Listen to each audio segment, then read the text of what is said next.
मैं एक मुसलमान लड़की थी और 1947 की पार्टीशन के दौरान 13 साल की उम्र में अपने वालदैन के साथ जम्मू से पाकिस्तान की तरफ पैदल आ रही थी। रास्ते में जत्थे ने हमें घेर लिया और बहुत सारे लोगों को कत्ल कर दिया, जिसमें मेरे वालिद को भी मार दिया गया और मेरे बड़े भाई को भी मार दिया गया, जबकि मुझे अगवा कर लिया गया।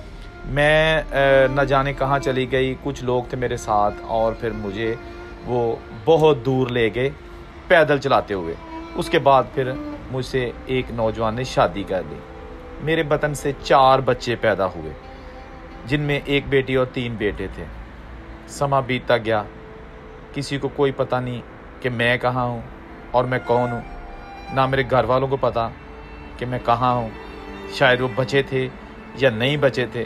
बहरहाल ज़िंदगी का सफ़र यूं ही चलता रहा, ज़िंदगी की गाड़ी आगे को चलती रही। 1947 का ये ज़ख़म मैं अपने सीने में छुपाए चुपचाप एक हिंदू फैमिली के घर हिंदू बनकर अपने ज़िंदगी के दिन पूरे करती रही।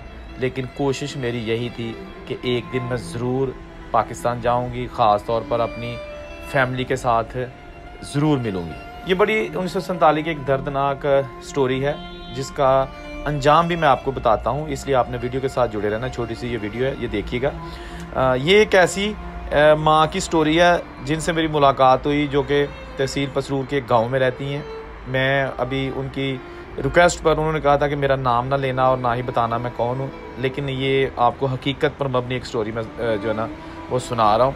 उन्होंने कहा कि मैं छोटी थी, 13 साल की उम्र थी और अपने वालिदैन के साथ आ रही थी। रास्ते में जत्थे ने अगवा कर लिया, मुझसे शादी कर ली और उसके बाद फिर मैं वहाँ पर रहने लगी। 4 बच्चे पैदा हुए। एक दिन ऐसा हुआ कि जब मुझे मौका मिला, तकरीबन इस बात को 40 साल हो गए थे, तो मैं किसी तरीके से एक मुसलमान फैमिली से रब्ता करके मैं एम्बेसी चली गई, जो पाकिस्तानी एम्बेसी है वहाँ पर, और मुझे उन्होंने वीज़ा दे के चुपचाप जो है ना वो पाकिस्तान भिजवा दिया। मैं पाकिस्तान आ गई। पाकिस्तान आई तो मैंने जो हमारा गांव था वो रिश्तेदारी हमारी थी 1947 की पार्टीशन से पहले भी उस गांव के साथ, यानी कि हम जम्मू में रहते थे 1947 की पार्टीशन से पहले, और हमारी रिश्तेदारी जो है ना वो पाकिस्तान के गांव से थी, तहसील पसरूर का गांव। तो मैं किसी तरीके से उस गांव का पूछते पहुंच गई अपने गांव में। जब मैं एक गांव से दूर खड़ी थी, मुझे बिल्कुल नहीं पता था ये हमारा वही गांव है या क्या है, ना ही मैं खुल के लोगों से कोई बात कर सकती थी। मैंने जब एक बंदे से पूछा, वो चारा काट रहा था, कि ये वही गांव है। फिर मैंने अपने फैमिली के जो उस वक़्त के बुज़ुर्ग थे, जो अब शायद इस दुनिया में भी नहीं थे, लेकिन मुझे नहीं पता था कि कौन कौन ज़िंदा है, कौन कौन इस दुनिया से चला गया। तो मैंने उनसे पूछा, उन्होंने कहा हाँ यही वो गांव है, और लेकिन आप जिन लोगों के नाम ले रही हैं वो सारे इस दुनिया से जा चुके हैं। मैंने अपने 4 बच्चे इंडिया में छोड़ दिए। वो जवान हो चुके थे और बालग हो चुके थे, जिनमें एक की शादी भी हो चुकी थी। लेकिन मेरी तांग यही थी कि मैंने एक बार पाकिस्तान जाना है, क्योंकि मैं ज़बरदस्ती वहाँ पर रह रही थी, मुझे ज़बरदस्ती रखा गया था। दोस्तों खैर, ये तो एक मैं वाक़या आपको सुना रहा हूँ ना।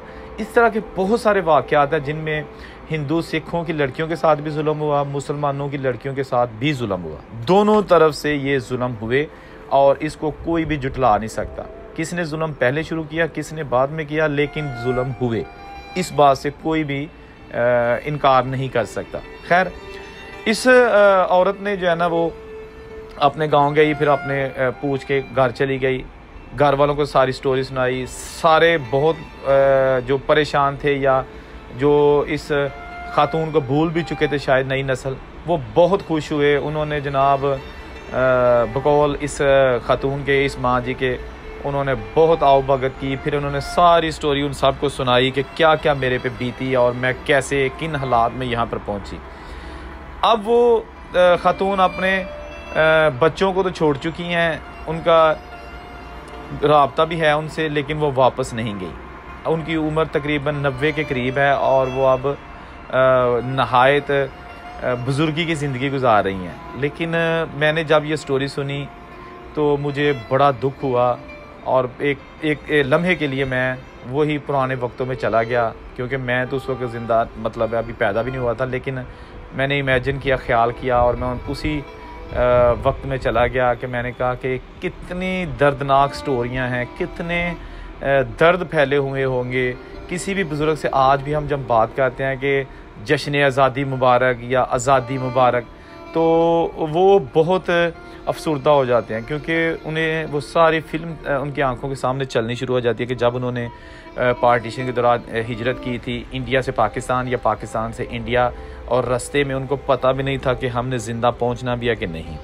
दोस्तों, मैंने अपनी वीडियोस जो मीडिया टॉप चैनल पे हैं इसी सिलसिले में बनाई थी, एक मकसद समझकर कि मैं उन लोगों को बिछड़ों से मिला सकूं, उनकी प्रॉपर्टीज़ दिखा सकूं, जिन लोगों ने ये घर बड़े चाव से, मान से, मोहब्बत से बनाए, लेकिन पार्टीशन के दौरान सब कुछ छोड़ना पड़ा।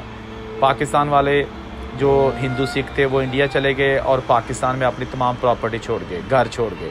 इसी तरह जो मुसलमान इंडिया से पाकिस्तान आए वो भी अपना जो कुछ था उनके पास वो वहाँ छोड़ आए और यहाँ आ गए। 76 साल हो गए हैं और अभी ये सिलसिला आहिस्ता आहिस्ता आगे की तरफ बढ़ रहा है।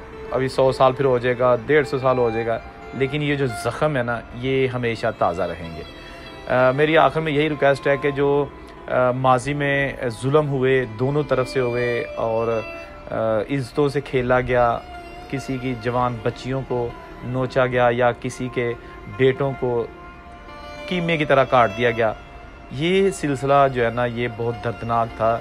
लेकिन आज ज़रूरत इस अमर किया कि हम मोहब्बत के साथ रहें, प्यार के साथ रहें और वो तारीख़ ना दोहराएं, जंगें ना लड़ें, एक दूसरे को अपना दुश्मन मत समझें और ज़िंदगी को हंसी खुशी के साथ पूरा करें, ना कि नफ़रतें लेके जाएं। अपना ख्याल रखिएगा। अल्लाह हाफिज़।